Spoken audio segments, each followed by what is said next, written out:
Hello everyone, कैसे हैं आप सब लोग। I hope you will be absolutely good. So आज हमारा नेक्स्ट प्रोनाउंसिएशन है rule of English letter T का। तो यहाँ पे हम सीखेंगे टी का। हमने सी का देख चुका है, यस का देख चुका है, अब टी का स्टार्ट करते हैं। तो फर्स्ट रूल है हमारा, देखेंगे कि यदि किसी इंग्लिश वर्ड में यस तथा ION के बीच में टी आया हो तो टी का उच्चारण च होता है। सपोज यस है, यस तथा ION के बीच में कहाँ आया, मतलब यस के बाद और ION के ठीक पहले क्या आया हो, टी आया हो तो उस टी का उच्चारण हम च करते हैं। सब यहाँ पे लिखा है सजेशन। सजेशन नहीं होता है, हमेशा सजेशन होता है। सजेशन देखेंगे आप, यहाँ पे यस है, यहाँ पे टी आया है, ION, तो यस के बीच और ION के बीच में कौन आया है, टी आया है, तो इसका क्या हो जाएगा, सुझाव। सजेशन होता है तो च अर्थ निकलेगा, सजेशन च होता है। नेक्स्ट है हमारा क्वेश्चन, पढ़ते हैं। क्वेश्चन लिखा रहता है, तो यहाँ पे यस आया है, यहाँ पे क्या आया है, ION, तो यस और ION के बीच में कौन आया है, टी आया है, तो इस टी का उच्चारण क्या होगा, च होगा। क्या होगा, च होगा। तो क्वेश्चन, प्रश्न, ठीक है। तो टी के जब टी यस और ION के बीच में आया हो तो उसका उच्चारण हम क्या करते हैं, च करते हैं। नेक्स्ट है हमारा टी का रूल, यदि किसी इंग्लिश वर्ड में टी के बाद URE आया हो तो टी का उच्चारण च होता है।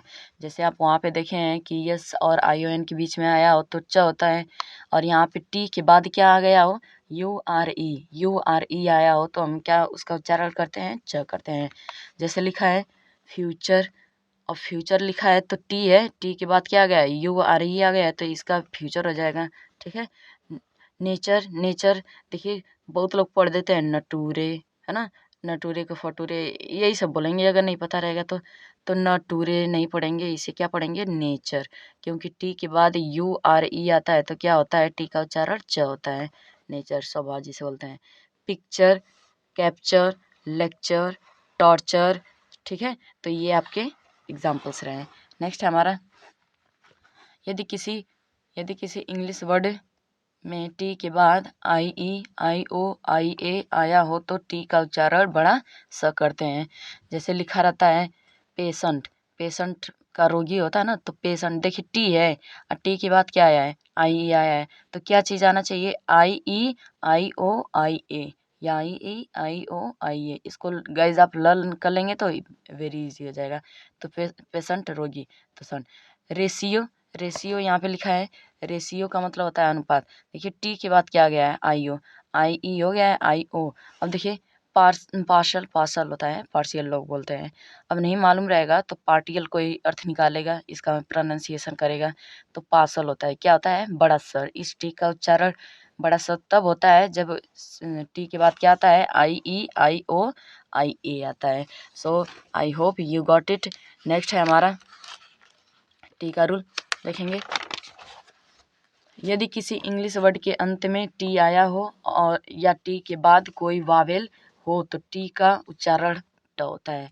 जैसे टी आया हो किसी इंग्लिश वर्ड के अंत में, लास्ट में टी आया हो और टी के बाद कोई वावेल आया हो तो उसका उच्चारण ट होता है। जैसे लिखा है कैट, यहाँ पे टी लास्ट में आया है तो इसका उच्चारण क्या होगा, ट होगा, कैट होगा। नेक्स्ट है हमारा बाइट, देखेंगे बाइट। अभी मैं बताई हूँ कि टी के बाद चाहे टी आया चाहे टी के बाद कोई वावेल, ये वावेल होता है ना, AEIOU, तो बाइट माने काटना। फाइट, देखिए लास्ट में टी आया है तो टी बोलेंगे फाइट। नेक्स्ट है नाइट, नाइट होता है, टी आया है। राइट, ई आया है, वावेल है। नेक्स्ट है काइट, काइट का पतंग, ई आया है। So I hope you got. Next है, यदि किसी इंग्लिश वर्ड के शुरू में टी हो और इस टी के बाद यच को छोड़कर कोई दूसरे लेटर हो तो टी का उच्चारण ट होता है। जिसका रहा है कि शुरू में कहाँ हो, शुरू में टी हो और इस टी के बाद यच को छोड़कर, टी के बाद यच नहीं आना चाहिए, उसे छोड़कर कोई दूसरे लेटर हो, इस टी का उच्चारण ट होता है। जैसे टी, यहाँ पे यच नहीं आना चाहिए, टी देखिए ट उच्चारण हुआ है, ठीक है। कोई लेटर हो यहाँ पे बस यच ना हो तो टी का क्या हो जाएगा, टोमेटो, टोमेटो नहीं होता है गाइस, टोमेटो होता है शुद्ध, तो टोमेटो हो जाएगा। नेक्स्ट है ट्राई, देखिए टी है, यच नहीं है, ट्राई। ट्री, टेस्ट, टेरस, ठीक है, टेरस होता है। नेक्स्ट है रूल, यदि किसी इंग्लिश वर्ड के बीच में टी आया हो और इस टी के साथ जो शुरू में बताए गए first second and third rule लागू ना हो। जो अभी मैं जस्ट बताई हूँ पहला रूल यही था कि यस और ION के बीच में टी आया हो, सेकेंड यही था टी के बाद URE आया हो, और थर्ड तो ये आपका रूल लागू ना हो तो इस टी का उच्चारण ट होता है। जैसे लिखा है सेंटेंस, बीच में आया है तो ये क्या हो जाएगा, सेंटेंस ट बोलेंगे सजा तौर पे। बीच में आया ना, अगर ये पहला दूसरा तीसरा रूल फॉलो नहीं करता है तो वहाँ पे हम ट बोलते हैं। सेंटेंस हो गया, पोटैटो हो गया, स्टूडेंट हो गए, ठीक है। तो ये आपका 6 रूल रहा। नेक्स्ट हमारा 7, यदि किसी इंग्लिश वर्ड में जो TH है, TH के बाद IRN, IEN, EY, ERE, EIR, US, IS, OESC, एट या फिर OUGH आया हो तो TH का उच्चारण द होता है। जैसे कहीं कहीं थ भी लोग बोल देते हैं, तो आपको ये ध्यान देना है कि यदि TH के बाद ये आपके ये लेटर आ गए हों तो उसका TH का उच्चारण क्या होगा, आपका द होगा। क्या होगा, द होगा। जैसे लिखेंगे देयर, देखिए यहाँ पे ER आया है तो ER इसमें मिल रहा है कि नहीं, बिल्कुल ठीक है। ERE मिल रहा होगा, ERE देखिए यहाँ पे ERE है तो ERE मिल गया तो देयर हो जाएगा। अदर, देखिए TH है, इसके बाद क्या आ गया है ER तो अदर हो जाएगा। देखिए टॉमस, टॉमस ये टेम्स होता है, ये कोई अगला सॉरी ये नहीं। देखेंगे फादर, देखिए फादर लिखते हैं, क्या फाथर नहीं ना, फादर बोलते हैं ना, तो TH के बाद क्या आया है ERE आया है। फादर, मदर, ठीक है, ऐसे आ जाए। तो फादर माने पिता होता है। अगर क्रिया बनाते हैं तो पिता बनना होता है। माता मदर होता है, क्रिया बनाते हैं तो माता बनना, कहते हैं पिता बन के दिखाओ। तो नेक्स्ट है हमारा, ये एग्जाम्पल्स हैं इसके, देन, देयर, दे, देम, दस, दिस, दोज, दैट, द्यो, ठीक है।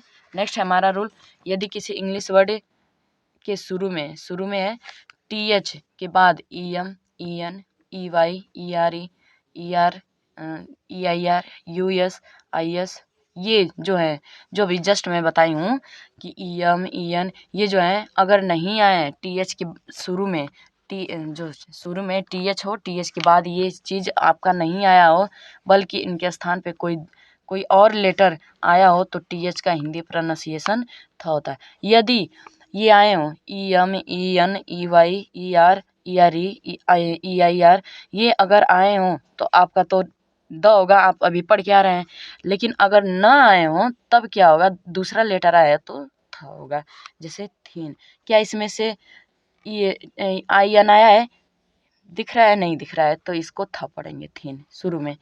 थ्रेड, देखिए थ्रेड ऐसा कोई कुछ नहीं मिल रहा है तो क्या पढ़ेंगे, RE नहीं मिल रहा है तो थ पढ़ेंगे। थ्रेड, थग, थर्ड, थ्रेस, थॉट, थॉरेक्स, ठीक है। लेकिन कह रहा है TH के बाद मात्र केवल जो होता है E आए तो उस THE का हिंदी प्रोनाउंसिएशन द होता है। जिसका रहा है कि केवल TH के बाद क्या आ जाए, ये नोट है आपका छोटा सा, यदि TH के बाद केवल E आ जाए तो उसका हिंदी प्रोनाउंसिएशन द होता है, ठीक है। जैसे द या एक, ठीक है। तो थैंक यू फॉर दिस, ये आपको मैं एक बार दिखा दे रही हूँ। ये आपका 8 रूल है, ये आपका एग्जाम्पल्स हैं 7th रूल के, और ये रहा आपका 7th रूल, ये आपको लर्न करने पड़ेंगे, ठीक है। ये आपका 6 रूल है, तो 6 रूल बहुत ही इजी है, टी का रूल देखेंगे।